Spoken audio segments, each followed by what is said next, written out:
Bernice looked at the boxes scattered around the room, each one carefully labelled. Donations, said the largest of them, filled with books that once belonged to Joseph.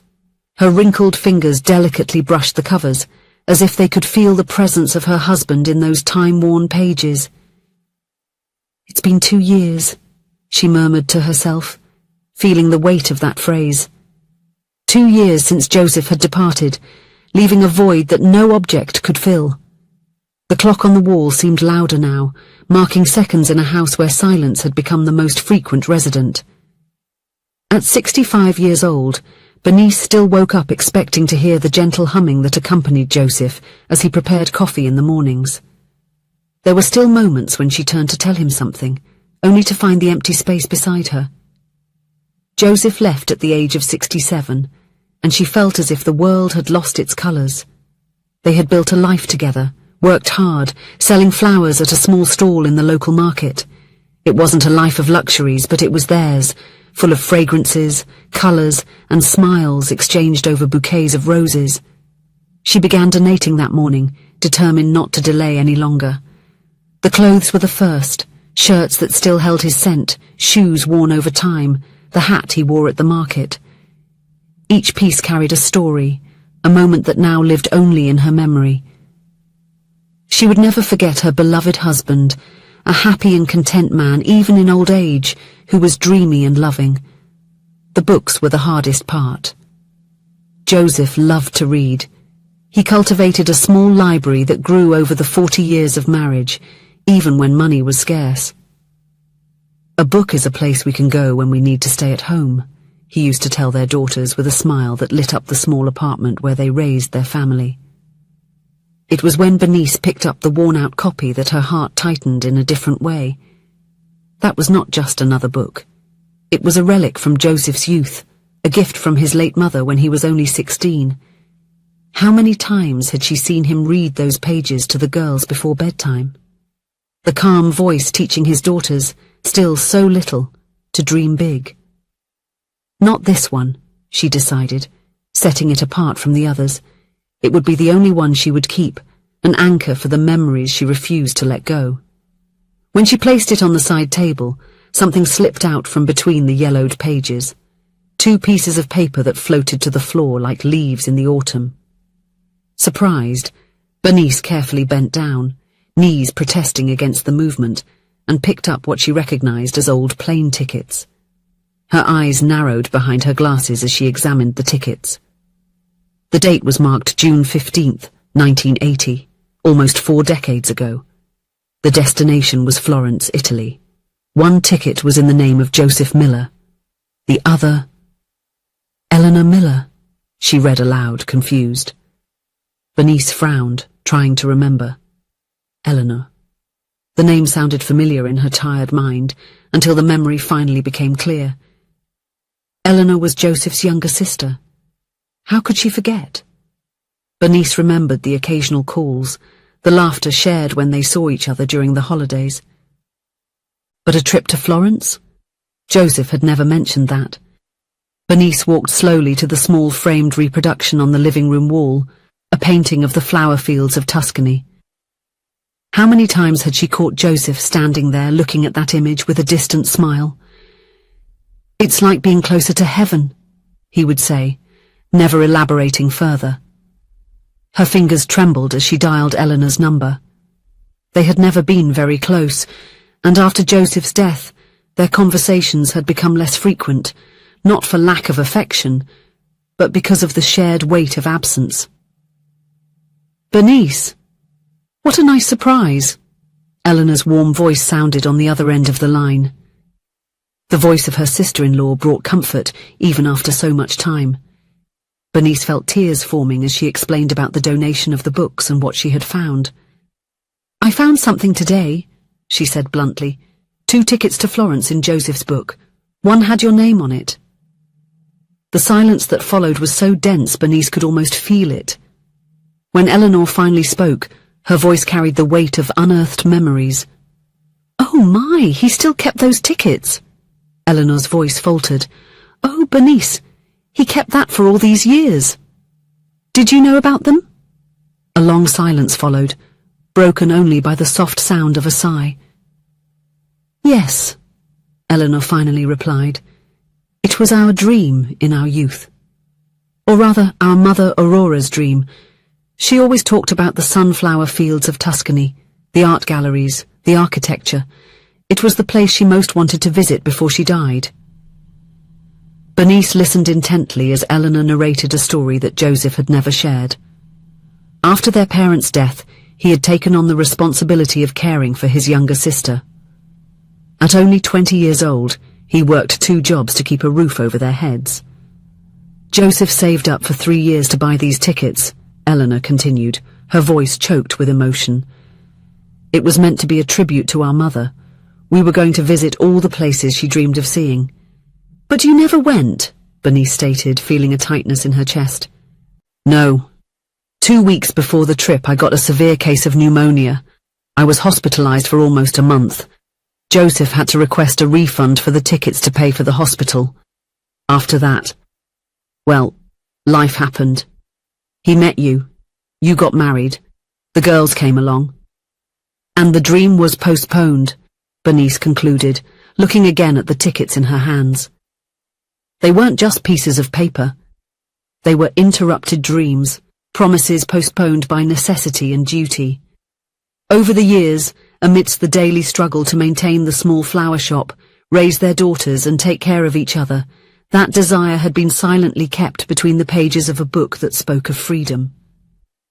The two cried on the phone, united by the memory of a loving man, present, an attentive husband, a dedicated father, a loyal brother.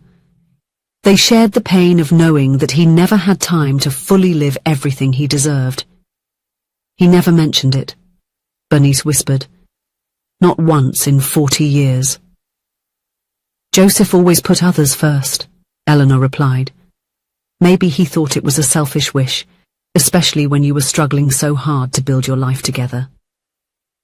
When she hung up the phone, Bernice remained seated at the table, the tickets in front of her like ghosts of a life not lived.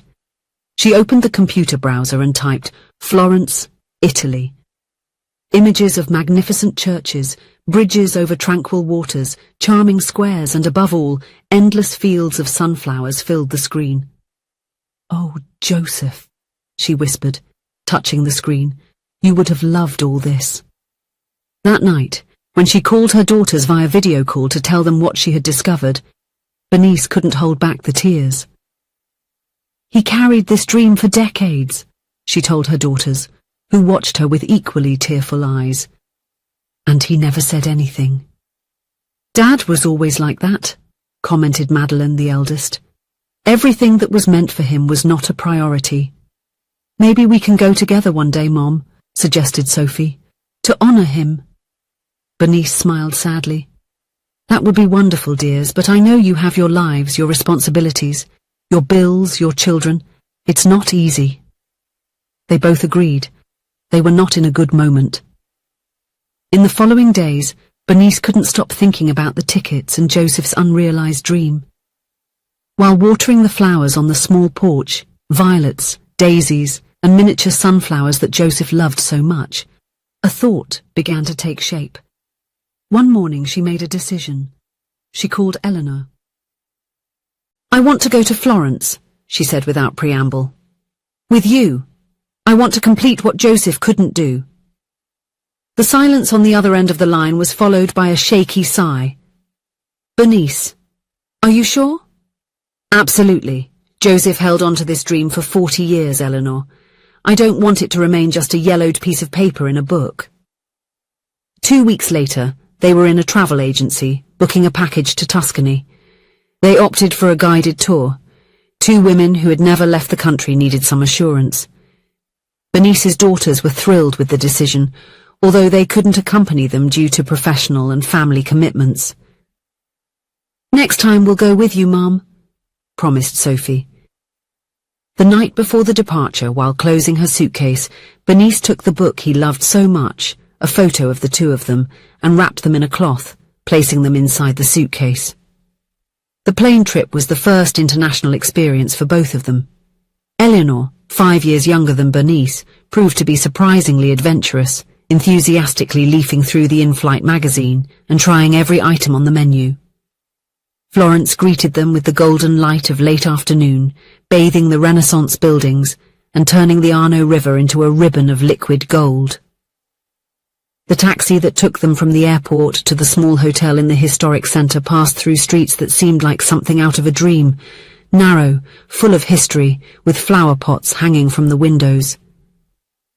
"He would love this," whispered Eleanor, holding Bernice's hand as they looked out the window. Eleanor just squeezed her hand in response, unable to speak through the tears. The 5 days they spent in the city were a journey through memories Joseph never got to create. They visited galleries where they spent hours admiring beautiful works of art. They walked across a bridge at sunset. But it was on the 4th day, when they visited the sunflower fields on the outskirts of the city, that Bernice felt something change inside her. Stretching to the horizon, thousands of flowers turned their golden faces to the sun, creating an ocean of light that seemed to pulse with its own life. "It's here," she said to Eleanor, her voice barely above a whisper. The two walked slowly among the rows of sunflowers, the scent of warm earth and flowers filling the air. Bernice took the book out of her bag and held it firmly against her chest. At a point where the sun bathed the field with golden light, she stopped. She opened a small notebook and wrote a message. "My dear Joseph, I am here. For you, for your mother, for us. For all the dreams you kept in silence so that we could have what we needed. The sunflowers are exactly as you imagined, strong, vibrant, always seeking the light. Like you. There are no words to describe the beauty of this place, but I know that somehow you are seeing through my eyes. I love you today and always." Carefully, she tore out the page and folded it, placing it inside the book, along with the photos of the two of them. Then, with Eleanor's help, she dug a small hole in the ground between two sunflowers and laid the book to rest. "So that a part of him can finally rest here," she explained, as they covered the book with soil. Eleanor, in silence, entwined her arm with Bernice's. No words were necessary between the two women who so loved the man who had guarded their dreams, so that others could live theirs. On the way back to the hotel, Bernice looked out the bus window, observing the Tuscan landscape passing by. She felt strangely light. It wasn't happiness. The pain of Joseph's absence was still there, but it was a feeling of peace, as if she had completed something important. It was time saying that, even after so much pain, there is still room to bloom. Upon returning home, her daughters welcomed her at the airport with warm hugs and eager questions about the trip. Bernice showed the hundreds of photos she had taken, narrated every detail of the churches, museums and squares she visited. She spoke about the flavors of Italian food, the red wine she tasted, the kind people she met. "So, did you enjoy it?" Madeline asked, while driving from the airport to home. Bernice looked out the window, observing the familiar streets of her city. She thought about the book buried under the sunflowers of Tuscany, the message for Joseph, the unused tickets that were now framed in her living room. "It was more than just liking," she finally responded. "It was like completing a cycle." When they arrived home, Bernice asked her daughters to sit with her on the porch. The violets that Joseph had planted still bloomed, resilient like his memory. "I promised myself something while I was there," Bernice said, looking at her two daughters who resembled their father so much. "I promised that I would no longer let any dream remain dormant." Sophie smiled, holding her mother's hand. "What do you have in mind?" Bernice smiled, her eyes shining with renewed energy. "Next time, we will go together. There is a field of sunflowers I want to show you." As the three conversed under the gentle evening light, Bernice felt a gentle breeze caress her face, bringing the scent of the garden flowers. For a moment she could swear she felt Joseph's presence, not as something painful, but as a warm memory. Joseph would remain forever in their hearts, and one thing they would always remember: Some dreams, after all, never come too late to be realized. If you enjoyed the story, please leave a comment with a rating from 1 to 5 to show how much you liked it. Also, watch the video that is now appearing on your screen. See you soon.